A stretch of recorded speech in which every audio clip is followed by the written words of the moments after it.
Un privilegio de saludarles una vez más en las reflexiones que tenemos todos los días. Hoy día vamos a hablar sobre una frase en latín que es sapere aude.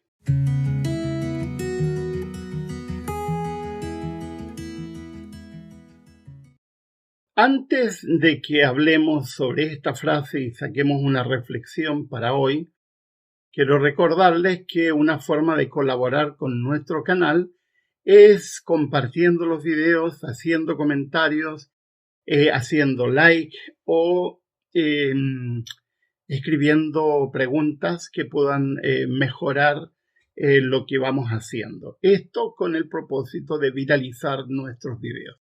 Si alguien desea colaborar además para poder mantener nuestro canal, en la parte inferior está la forma de hacerlo. Immanuel Kant, filósofo alemán que vivió en la ciudad de Königsberg, que hoy día es una ciudad de Polonia, pero que en el momento que él escribió era una ciudad alemana.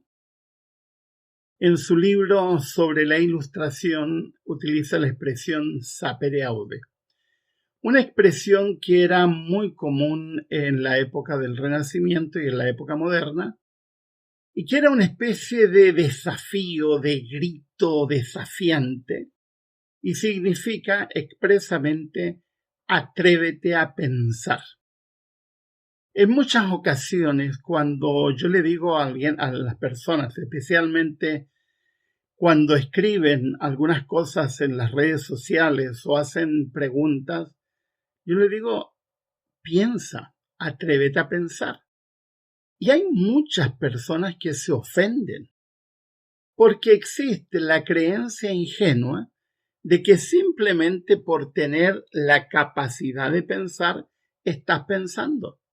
Y no es así. Pensar exige, en primer lugar, disciplina. Disciplina no es lo mismo que repetir ideas. Pensar significa analizar, ver causas y efectos, establecer patrones, poder comprender contradicciones, poder entender los argumentos, etc. Pensar está asociado con resolución de problemas, está asociado con ver la facilidad o dificultad de una determinada problemática a la cual nos enfrentamos, etc. La mayoría de las personas, lamentablemente, simplemente repite y va repitiendo de una forma semiautomática ideas que escuchó en su población, en su familia, en su educación especialmente primaria, y las va repitiendo. Somos gente de eslogan, por eso que los políticos y los religiosos, que para todo efecto lamentablemente son lo mismo, lo que hacen es manejar a las personas en base a frases, a eslogan, que muchas veces la gente simplemente repite sin pensar.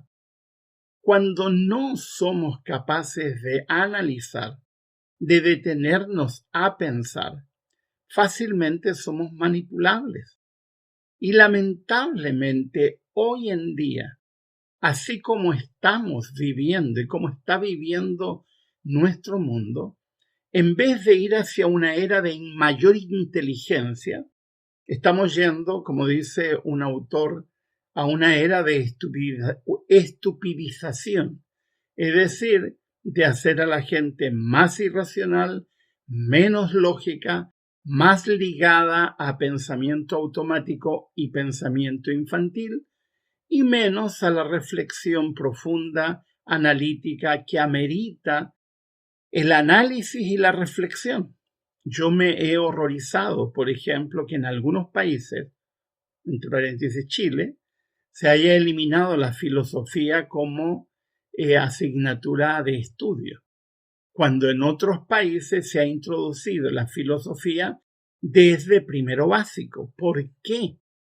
Porque es necesario formar gentes pensantes.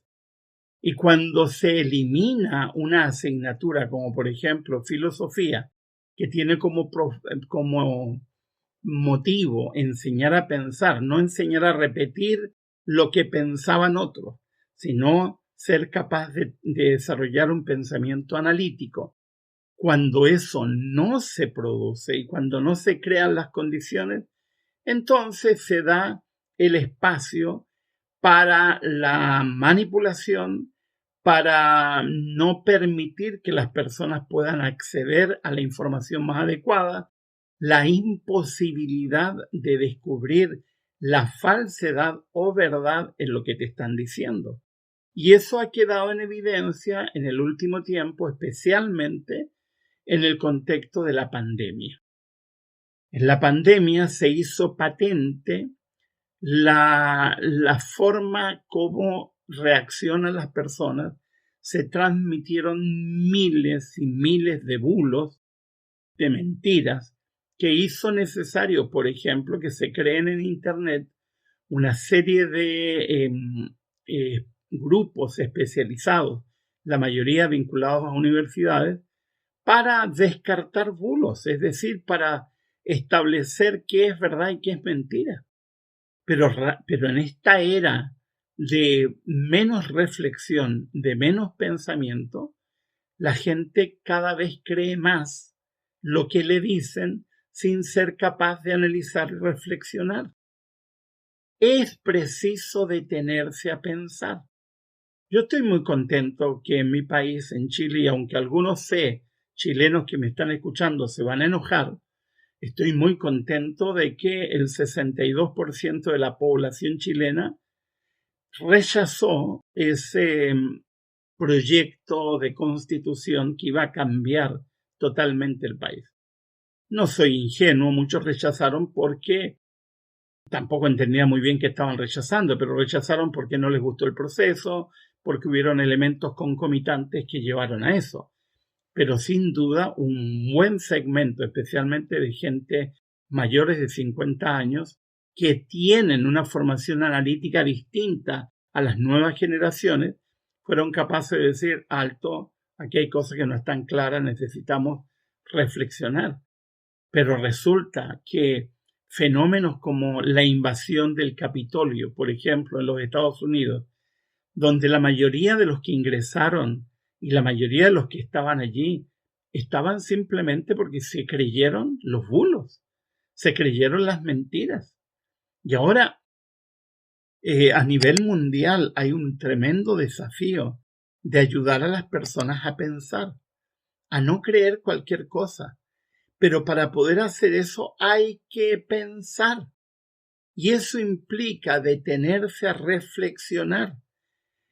¿Cuánto nos detenemos a reflexionar? ¿Cuánto autocriticamos nuestras propias ideas? El otro día alguien me criticó y me dijo, tú ya no piensas como antes.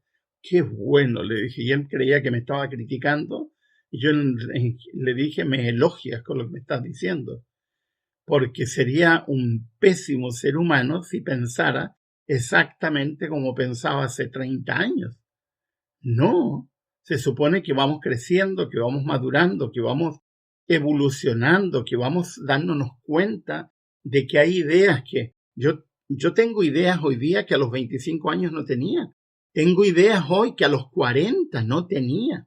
Tengo perspectivas de vida que he cambiado simplemente porque me doy cuenta por el análisis, la reflexión, el estudio, de que habían otras perspectivas que en su momento no vi. Y es lícito que no las haya visto, pero no es lícito que te quedes estancado sin pensar. Así que, queridos, queridas, sapere aude, atrévete a pensar, aun cuando lo que pienses sea distinto a los que piensan las personas que están a tu alrededor.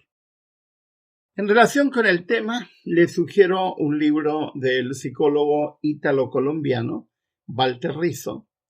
Él hizo este librito, Pensar bien, sentirse bien. Y él, que es un psicólogo de una línea de psicología que es la que yo adscribo, que es la psicología cognitiva, enseña sobre la necesidad de hacer limpieza cognitiva. Por ejemplo, él habla de la economía cognitiva o la ley del mínimo esfuerzo, es decir, no pensar. En su primera en su primera parte, donde habla de la testarudez de la mente y su resistencia al cambio, porque si hay algo que se niega a cambiar, generalmente es la mente, porque es muy cómoda, porque la mente tiende a acomodarse. Se habla de las profecías autorrealizadas y otras cosas. Habla de los malos pensamientos, cómo los pensamientos mal dirigidos van creando actitudes crónicas como el pesimismo, como la personalización, como el pensamiento repetitivo o rumiante, etc. Él habla luego en la tercera parte y última sobre esquemas saludables, el arte del buen vivir, y nos enseña que es preciso tener sabiduría antes que erudición. Hay muchos eruditos que no son sabios. Y habla sobre la necesidad de tener ética y no moral, algo que ya hemos establecido y hablado más de alguna vez. Un muy buen libro que trata temas de psicología, pero enfocados desde la perspectiva cognitiva. Así que les recomiendo este libro del psicólogo ítalo-colombiano Walter Rizzo. Pensar bien, sentirse bien.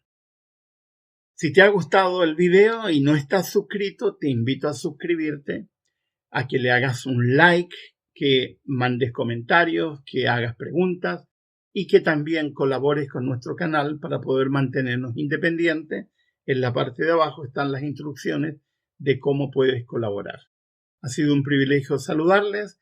Les habló el doctor Miguel Ángel Núñez.